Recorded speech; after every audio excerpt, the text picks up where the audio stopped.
जाएंगे उतना मैग्नेटिज्म कम होता जाएगा। सेम एज हियर, आप देखो इधर, तो आप देखो उंगलियां हमारी ऐसे घूम रही है, इधर से बाहर आ रहा है, तो ये करंट इधर से आ रहा है। मतलब जब मैंने इसको क्लोज लूप में एक दूसरे के क्लोज आ सकती है और ये सब, तो मैग्नेटिज्म और पावरफुल होगा क्योंकि फील्ड लाइंस और क्लोज हो जाएंगी।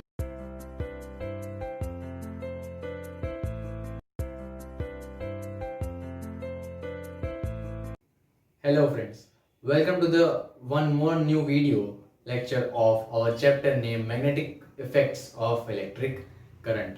So electromagnetic effects में हम पहुंचे हैं कुछ, हमने देखा था लास्ट टाइम स्ट्रेट कंडक्टर में अगर हम इलेक्ट्रिसिटी पास करते हैं तो कैसा मैग्नेटिक फील्ड मिलेगा, और उस एक्सपेरिमेंट से हमको पता चला कि मैग्नेटिक फील्ड्स का डायरेक्शन कुछ ये होता है, उसका शेप कुछ ये होता है। अब उसमें थोड़ा चेंज करते हैं। वो जो स्ट्रेट वायर था, copper wire, thick straight wire था, और अगर मैं उस स्ट्रेट वायर को बैंड कर देता हूं, मैं उसको बैंड, इसको नहीं करूंगा, उसको अगर बैंड कर देता हूं, कौन से शेप में, एक लूप के शेप में, सर्कुलर लूप के शेप में, तो उसमें कोई चेंज आएगा मैग्नेटिक फील्ड की वैल्यू में, मैग्नीट्यूड में, उसके डायरेक्शन में? क्या होगा अगर मैं उसके स्ट्रेट वायर को मैं एक लूप के फॉर्म में फोल्ड कर देता हूँ, लूप मतलब सर्कुलर लूप के फॉर्म में, तो क्या होगा? बस वही टॉपिक पे आज हम डिस्कस करने वाले हैं, और टॉपिक का नाम है magnetic field due to a current through a circular loop. वही स्ट्रेट वायर को हम सर्कुलर लूप में करने वाले हैं। तो आपने देख लिया होगा, इधर एक डायग्राम ड्रॉ किया है, एंड द ऑरेंज चौक के साथ जो मैंने ड्रॉ किया है, that is our conducting wire, जो कॉपर वायर है, वो ऑरेंज कलर में मैंने बताया है, और ये जो ब्लू कलर में है that is magnetic field lines. Okay, वो क्या है? मैग्नेटिक फील्ड लाइंस है। अब देखो इधर ध्यान से, ये प्लस टर्मिनल है, ये माइनस है। सोच लो कि ये जो दो एंड्स हैं, ये दोनों टर्मिनल्स आगे जाके कोई बैटरी में मिले हैं, और बैटरी का पॉजिटिव टर्मिनल इससे कनेक्टेड है, नेगेटिव इससे है। ओके, तो ये हमने समझ लिया।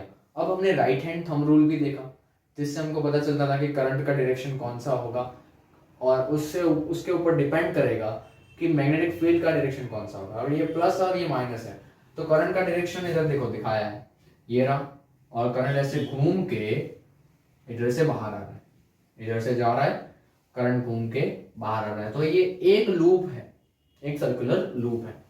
चलो ये समझ लिया। तो अब इसके अंदर, अब हमने वो एक्सपेरिमेंट किया था पेज वाला, इधर बीच में से करंट पास होता था, ठीक है, ये मैग्नेटिक फील्ड लाइंस थी। तो हमको पता था कि जितना नजदीक हम जाएंगे वायर के नजदीक, उतना मैग्नेटिज्म ज्यादा बढ़ेगा, और जितना दूर जाएंगे उतना मैग्नेटिज्म कम होता जाएगा। सेम एज हियर, आप देखो इधर दोनों, इधर और इधर दोनों जगह पे फील्ड लाइंस बहुत ही क्लोज है, तो यहाँ पे मैग्नेटिज्म अभी ज्यादा है, और जैसे जैसे दूर जाते हो तो वहां पे अब ये जो आर्क है देखो धीरे धीरे बड़े होते जाते हैं, और लास्ट में एकदम सेंटर में जब जाओगे आप, तो इसके क्लोज सर्कल्स और इसके क्लोज सर्कल सेंटर में जाते ही ये एक सीधा लाइन बन जाता है। ये रहा एन और ये रहा एस। ओके, मतलब सीधा लाइन ऐसे बन जाता है। तो इस साइड से अगर आप देखो तो एन पोल बन जाएगा, उस साइड से देखो तो एस पोल बन जाएगा। और डायरेक्शन कैसे मिला मेरे को? तो मेरे पास ऑलरेडी फील्ड लाइंस के लिए इलेक्ट्रिक करंट का डायरेक्शन तो है ही। तो मैंने देखो, अगर आपको पता है कि करंट कौन सी डायरेक्शन जा रहा है, कुछ ऐसे जा रहा है, तो करंट की डायरेक्शन अगर ये है तो मैं हाथ ऐसे करता हूँ। ओके, चलो नीचे से समझ नहीं आता तो हम ऐसे कर सकते हैं, ऊपर। तो कोई भी डायरेक्शन में आप ट्राई करके देख लो, राइट हैंड थंब रूल इधर सही आएगा।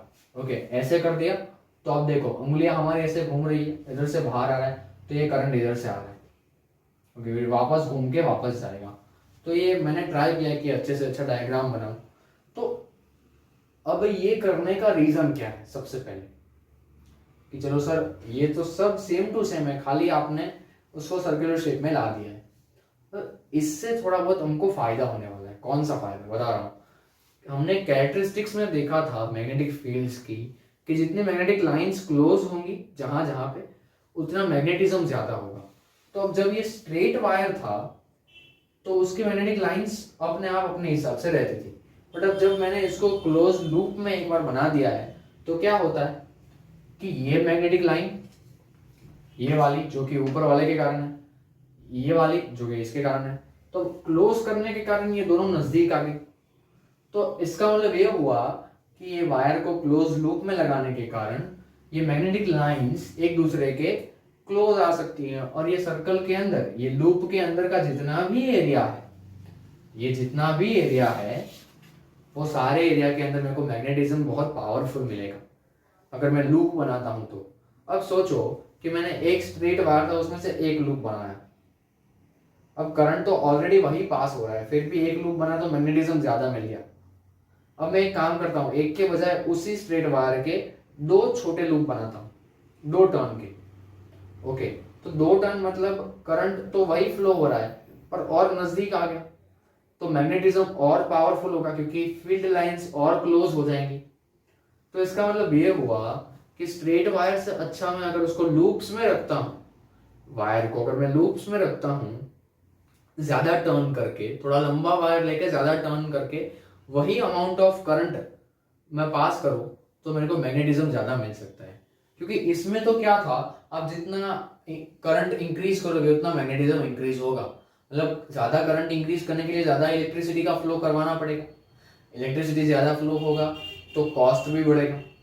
तो इससे अच्छा मैं वायर को ही ज्यादा टर्न दे दूं तो मैग्नेटिक फील्ड लाइंस और क्लोज हो जाएंगी और मेरे को जितना मैग्नेटिज्म चाहिए उतना मिल सकता है। ओके, तो ये एक अच्छा आइडिया था जिससे ये मैग्नेटिक लाइंस एकदम क्लोज होने लगी और मेरे को इसके अंदर बहुत ज्यादा अमाउंट में, स्ट्रेट वायर से ज्यादा अमाउंट में मैग्नेटिज्म मिलने लगा।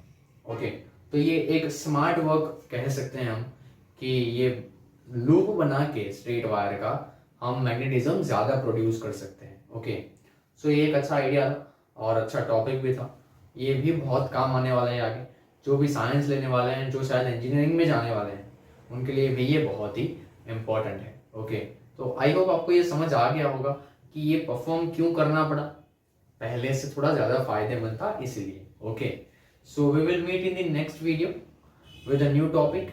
Up to that, take care of yourself.